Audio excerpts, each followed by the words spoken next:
Bem-vindo ao Leitura de Ouvido, o podcast que transforma linhas em ondas sonoras.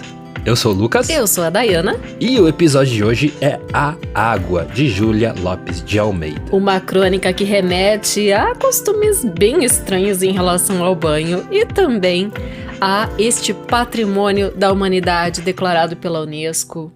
Vamos falar sobre ele daqui a pouquinho. É isso aí, vamos para esse conto refrescante de Júlia Lopes de Almeida.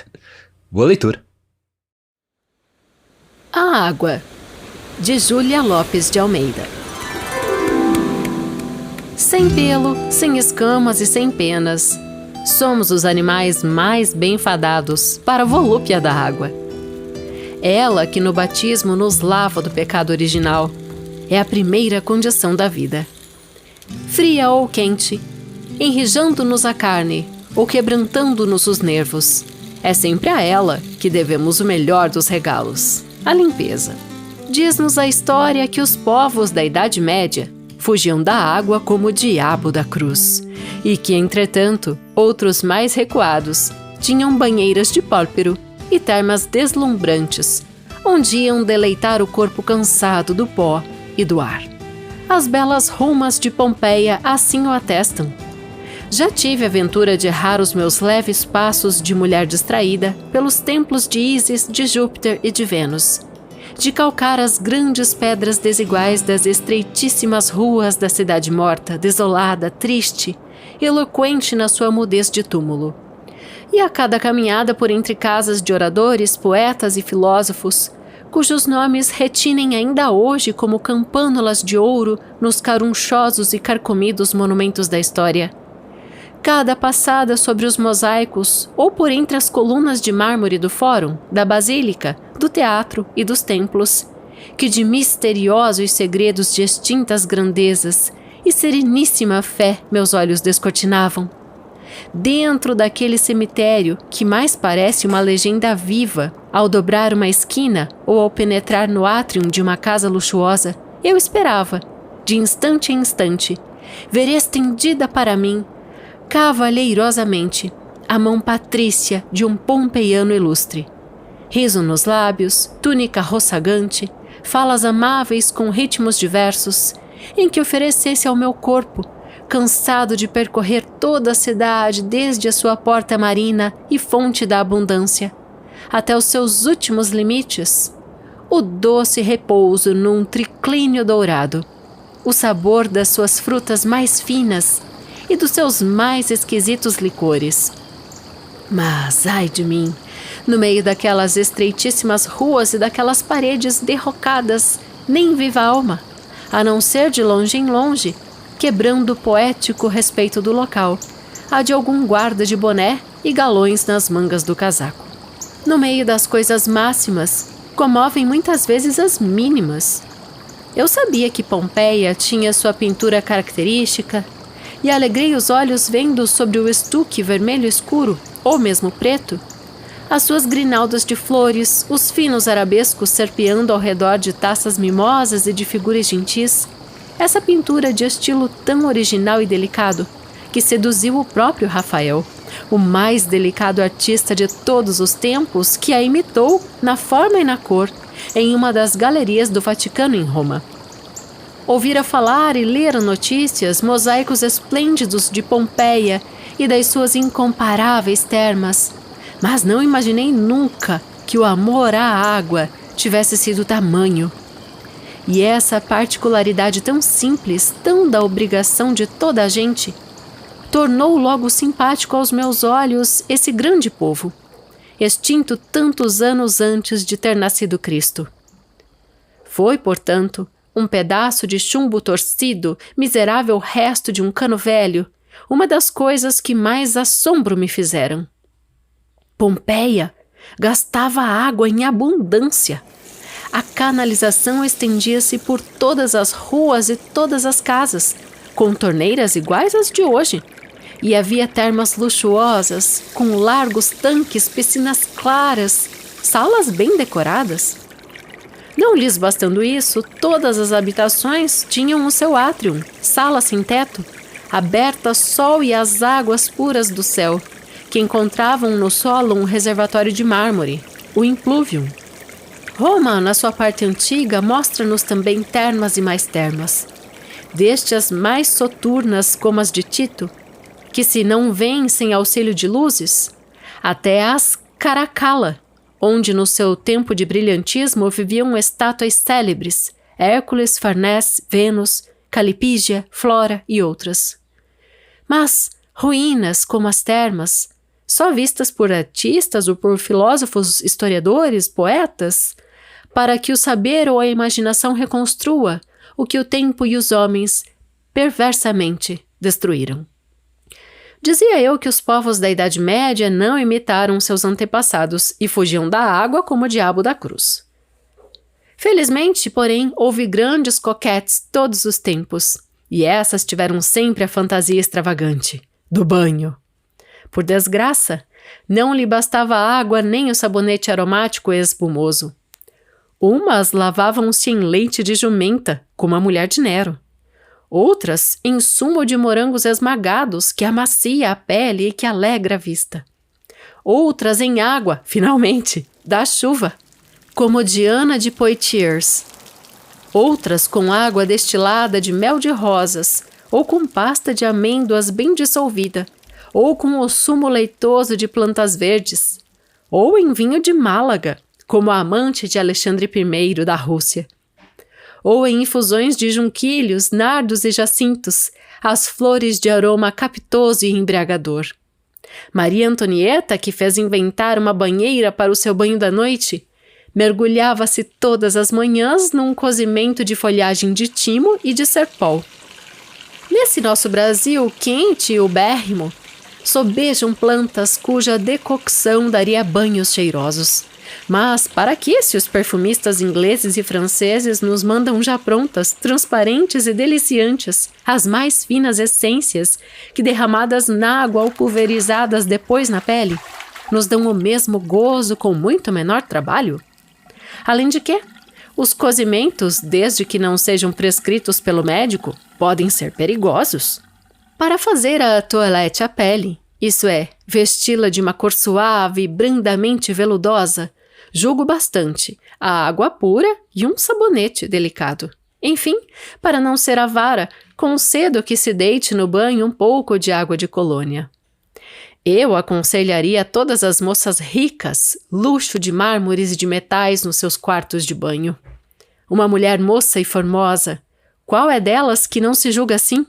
Ao escorregar na água quente que todo o corpo enlaça, lambe e amolenta, que doces sonhos teceria, vendo por entre as pestanas cerradas as cores eternamente fugitivas dos mármores e os reflexos dos vidros e dos metais.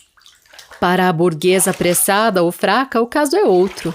O quarto de banho deverá ser simples, amplo e risonho. Um oleado rodeará aí a banheira para que a água não apodreça o assoalho, se não houver ladrilho. Bastará mais um tapete para os pés, uma larga cadeira de encosto, cabides, um porta-toalhas. E fixadas na parede, perto da banheira e ao alcance da mão, a cesta da esponja e a concha do sabonete. Além disso, uma sólida cantoneira de mármore, as escovas e o pulverizador, o porta-grampos, etc. A água é um elemento essencial da vida e o principal fator da saúde humana. Uma casa em que a talha e a filtro seja bem tratada e o quarto de banho diariamente frequentado atravessará largos períodos de serenidade e de alegria.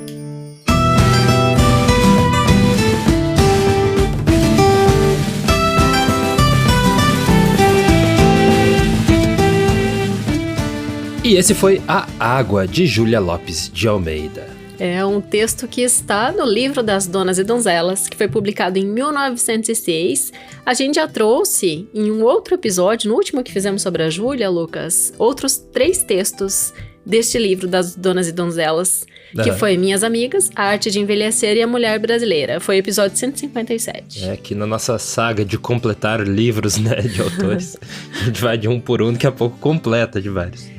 Pra te situar, né, que livro é esse? Esse livro, que saiu então no comecinho do século XX, tem 26 textos. Então a gente chega ao 4º texto desse livro, E a gente tem nele uma sequência, então, de crônicas. E todas elas são com personagens femininas. O que me chamou muita atenção é que esse parece que a narradora é a própria Júlia, porque ela fala, eu visitei Pompeia, né? Parece até ser, tipo, uma espécie de ensaio, assim. Relato de viagem, de parece. Crônica, né? Na verdade é uma crônica, né? É uma crônica, exatamente. Eu falei conto lá no começo, mas enfim.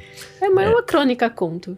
Na verdade, como diz Clarice Lispector, que interessa o gênero, interessa eu contar essa história, eu pôr pra fora esse texto. Mas a Júlia Lopes de Almeida, ela foi uma escritora, assim, que ela tava numa condição interessante, porque os pais dela eram ricos e eram portugueses. E daí ela casou também com um poeta português, que é o Filinto de Almeida, lembra a historinha? Sim. Ela que estava na fundação da Academia Brasileira de Letras, mas como ela era mulher e eles quiseram fazer a academia à francesa, foi colocado o Filinto no lugar dela, ocupando a cadeira, que ele foi o acadêmico consorte. A gente já explicou essa historinha em outros episódios. Por incrível que pareça, a gente não trouxe tantos textos dela, né? Eu considero até que sim. A gente trouxe o Necrotério, né? É a incógnita. A incógnita. Que se passa no Necrotério. Esse foi o primeiro, até no primeiro ano. É bem legal esse conto. Bem legal, e foi no primeiro ano do podcast. Aí depois teve a Caolha. Tanto Muito a incógnita quanto a Caolha estão no livro Ânsia Eterna, que foi publicado 3 anos antes, pela editora Garnier, em 1903. A Caolha a gente publicou na época do Dia das Mães, assim, que é uma história bem emocionante e bem, assim, fora do clássico de Dia das Mães de sempre, assim. Ele mexe com você, é uma história bem legal. Bem interessante. Mas a de hoje aqui, né, então, falando de água e de Pompeia, né? A gente já vai falar de Pompeia, vamos fazer essa visita turística, mas antes eu queria comentar sobre esses hábitos estranhos de banho. Você imagina suas partes íntimas, ou seu maior órgão, que é a pele, né, sendo... como que se fala? Submergidas. Mas não é estranho, ela tava em coisas como morangos amassados. Isso aí é tranquilo, né? Porque às vezes as pessoas usam morango pra e também, outras coisas. Na época que o... Leite de cabra. Na época que o texto saiu, também não tinha uma opção de... Hábitos de banho, né? Uma opção industrializada de cosméticos e coisas de banho, né? Então as pessoas usavam mesmo ervas e, enfim, né? Frutas. Eu quero pegar aqui bem certinho a sequência de plantas aqui, as coisas. Então, parece até que é estranho hoje pra gente, mas porque a gente tem, né? A gente vai no mercado e compra alguma coisa de banho. E os sabonetes têm uma variedade, é tão fácil, né? Você leva barrinha ou um líquido. Mas, leite de jumenta. Mulher de Nero se lavava no leite de jumenta. Eu fico imaginando que leite de cabra já é muito Sai forte. azedo do... né? Nossa, deve ser uma coisa linda. Mas era o diferencial, né? Um perfume inigualável. Daí, claro, tinha uma que se banhava na água da chuva. Muito bom. Aqui acho que é a parte mais... assim, depois do rio, né? Que os povos originários... sempre tiveram esse hábito e é tão gostoso tomar banho de rio, né? Eu adoro. A gente adora aqui em casa, todos nós tomar banho de rio, e a gente tem essa facilidade, né? Mas é difícil até o ser humano chegar na água, ele passou por várias coisas, Vinho de Málaga. Aqui, por mais que seja longe do oceano, tem muito rio, né? Na nossa região aqui, interior do Paraná. Verdade. A amante do Alexandre I tomava banho em vinho de Málaga. Nossa, eu não imagino como que deve ser um banho em vinho, deve ser uma coisa... azedo também. Aí melhora um pouco as infusões de junquilhos, nardos e jacintos, né? As flores com aromas, né? Bem, aqui já começa a ficar bom. Daí ela fala que, aqui ela traz um fato histórico, achei muito legal, e é uma das precepções das crônicas também, né? A Maria Antonieta inventou a banheira, né? Para tomar banho à noite e mergulhava então no cozimento de folhagem de timo e de serpol. Aqui é bem legal e lembra até os banhos, né? Mais recentes até, né? Porque é como se ela fizesse os sais ali, né? As ervas aromáticas para mergulhar. Mas também a invenção, assim, da banheira, né? Existiam as casas de banho e enfim, né? Então ela, a gente fala a invenção, né? Mas ela era a burguesa que falou, não, eu quero ter uma casa de banho só pra mim aqui no meu quarto, alguém se vira aí. Daí olha só, daí ela ganha o título de inventora da banheira, né? É interessante você falar isso. Mas aí vem o título, né? Vem as colônias, né? Ela fala aqui que os franceses, e aí eu entendo bem disso, que os franceses tomam banho também. Ah, a minha professora de francês, ela garante que os franceses tomam banho, gente. Menos, né? Mas tomam.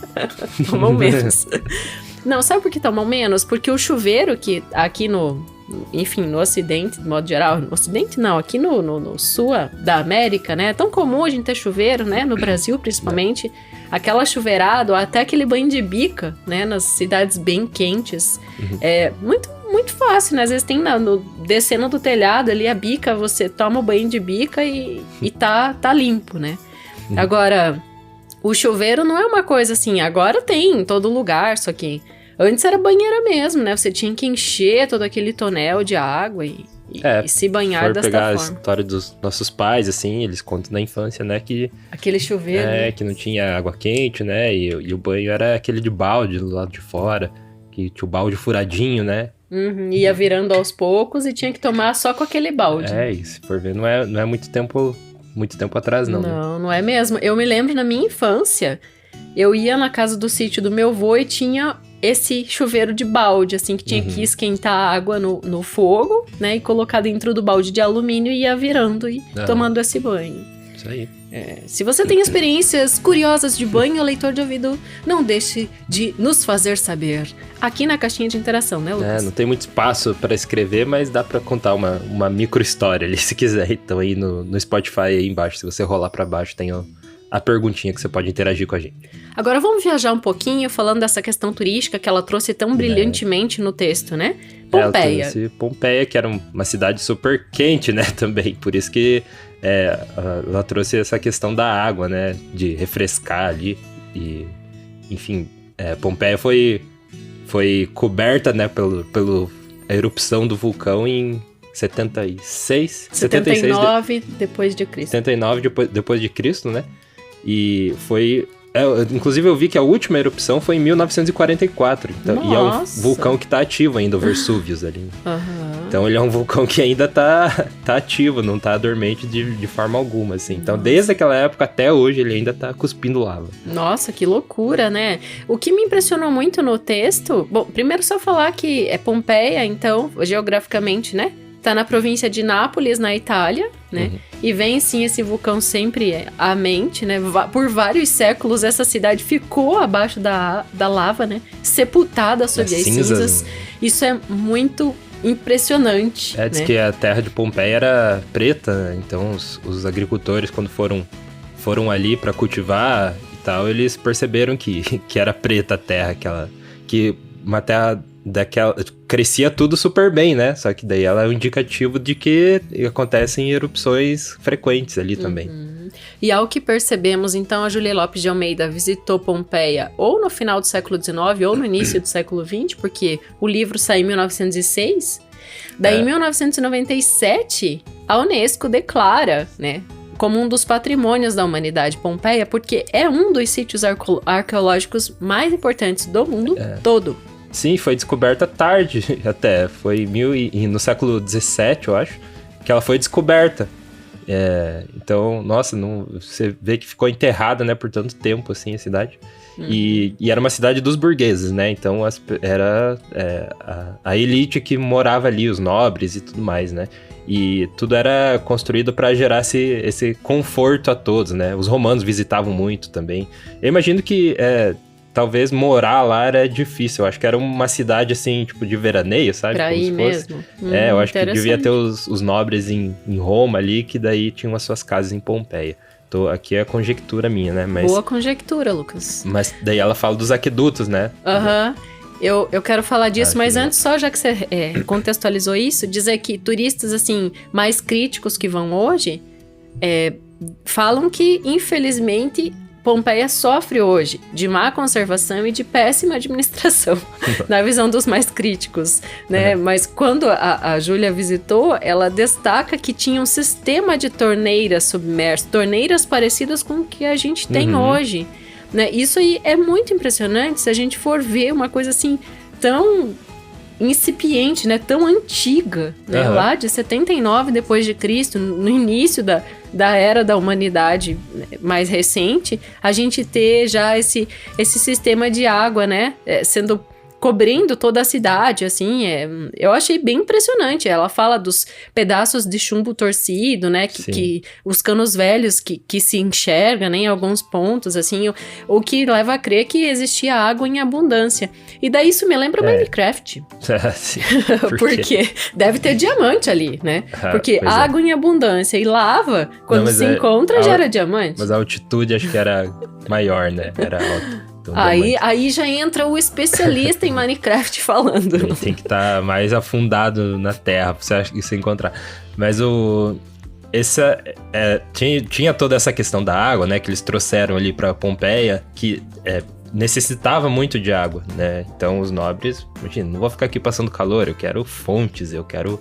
termas. Daí fizeram toda essa construção de aquedutos, de sistemas de irrigação, né? E um sistema muito parecido com o que a gente usa hoje, né? De canos de chumbo, só que daí tem um porém aí, que tem toda essa movimentação para trazer água até a cidade, e realmente ela era toda regada, assim, só que tinha um alto índice de envenenamento, né? Porque os canos eram de chumbo e não sabia que chumbo fazia mal, né? E, inclusive, não só os canos d'água, né? Mas panelas, enfim, era usado até para adoçar vinho, o chumbo. Então as pessoas usavam chumbo à torta e à direita e tinham muita diarreia, vômito, doenças de vários tipos, né, que essa substância causa, que hoje a gente sabe que não é bom, né? Nossa, aí você vai vendo como isso explica também a expectativa de vida, que era tão reduzida lá no passado e que foi aumentando ao longo do tempo devido a essas descobertas técnicas e científicas, né?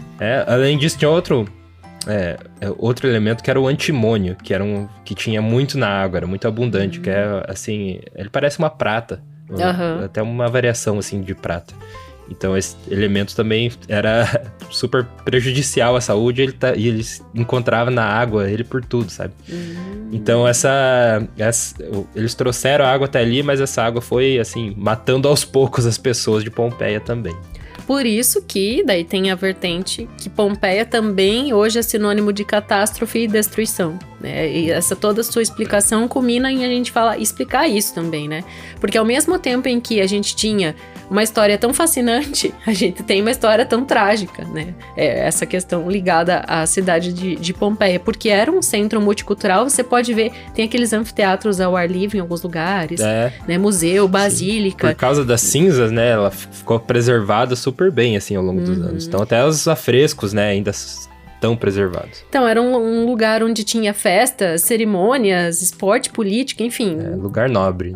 E olha, você encontra imagens do Monte Vesúvio, né? Você consegue visualizar, é gigante, né? É imenso. Imagina, para soterrar uma cidade inteira. Sim, e é muito legal ver as fotos desses aquedutos e dessas fontes aí, que tem, tipo, bem semelhante a... São pias, né, de pedra, assim, grandonas. Então a gente vê ali um início da invenção da pia que a gente usa até hoje, né? Então é bem interessante pesquisar as fotos de Pompeia. Eu fiquei com vontade de ir. Eu assistia... eu assistia na adolescência... uma amiga me emprestou, a tia da biblioteca da minha escola, me emprestou um DVD do Pink Floyd, que era ao vivo em Pompeia. Nossa. Eles tocavam, assim, no meio das ruínas, era bem psicodélico, assim. E até hoje eu lembro, é bem legal quem é fã aí de Pink Floyd, eu recomendo assistir esse DVD aí, que deve estar no YouTube hoje, né? Que é bem legal. E eles estão ali no meio das ruínas, tá tudo vazio, assim, só tá eles. Então é um negócio bem, bem legal. Muito bom, nossa, gostei todas as curiosidades que podemos trazer nesse episódio. Você vê, um texto pequeno, mas feito por uma mulher inteligentíssima, né? E aí quero destacar, né, dar os louros para Júlia Lopes de Almeida, que a gente tem essa escritora brasileira, né? Ela nasceu até tá fazendo aniversário daqui a pouquinho, 24 de setembro, o dia que ela nasceu. Em 1862, nasceu no Rio de Janeiro. E ela desenvolveu nos seus textos, né, tanta coisa assim para fazer a gente perceber, que nem aquele que a gente trouxe em outro episódio, né, a mulher brasileira, a arte de envelhecer. A gente já fez aquele episódio de Natal também, o Natal brasileiro. Ela sempre enaltece, né, as coisas do Brasil também. Sim. E daí nesse texto de hoje ela enaltece todas as ervas, né, tudo que a gente pode ter aqui. Então eu gostei demais e gostei também porque é um episódio que a gente celebra apoiadores novos, Lucas. É isso aí, a gente tem... nessa semana a gente ficou bem feliz porque começou a entrar assim apoiador, a gente, mais um.